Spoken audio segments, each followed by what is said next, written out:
स्वारगेट अत्याचार प्रकरणामधील आरोपी दत्तात्रय गाडेला अटक. 70 तासानंतर आरोपी दत्तात्रय गाडेला अटक. दत्तात्रय गाडेला अटक केल्याची पुणे पोलीस आयुक्तांची माहिती.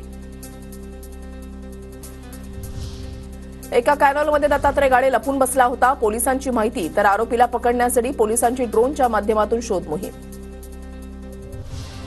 एका घरात पाणी पिण्यासाठी आरोपी गेल्यावर घरातील महिलेनं पोलिसांना फोन करून माहिती दिली. डॉग स्क्वॉडच्या माध्यमातून आरोपीचा शोध. मध्यरात्री 1:45च्या सुमारास अटक. आरोपी दत्तात्रय गाडेला अटक करण्यात ग्रामस्थांचंही सहकार्य. गुन्हाट गावातून ग्रामस्थांची दत्तात्रय गाडेला पकडून देण्यात मदत. अटक होताच आरोपी दत्तात्रय गाडेबद्दल अनेक खुलासे समोर. आरोपी अनेकदा बस स्थानक परिसरामध्ये वावरत असल्याचे स्पष्ट. पोलीस असल्याचं सांगून आरोपी मुलींसोबत ओळख करायचा. आरोपी दत्तात्रय गाडेला पुणे पोलीस आज कोर्टामध्ये हजर करणार. आरोपी गाडे सध्या पुण्यातील लष्कर पोलीस ठाण्याच्या कोठडीमध्ये. आरोपी दत्तात्रय गाडेची पहाटेच ससून रुग्णालयामध्ये वैद्यकीय चाचणी पूर्ण. निवडणुकीच्या काळामध्ये पुण्यामध्ये गुंडांना मोकळीक मिळाली होती. पुण्यातील गुंडांनी भाजप आणि अजित पवारांसाठी काम केलं. राऊतांचा आरोप.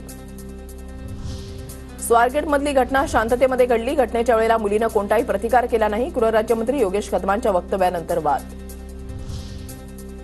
योगेश कदम काय बोलले मला माहिती नाही, पण अटकेत असलेल्या नराधम कायद्याच्या तरतुदीमधून सुटू नये याची काळजी पोलीस घेत आहेत. मंत्री चंद्रशेखर बावनकुळेंची पुणे अत्याचार प्रकरणी प्रतिक्रिया.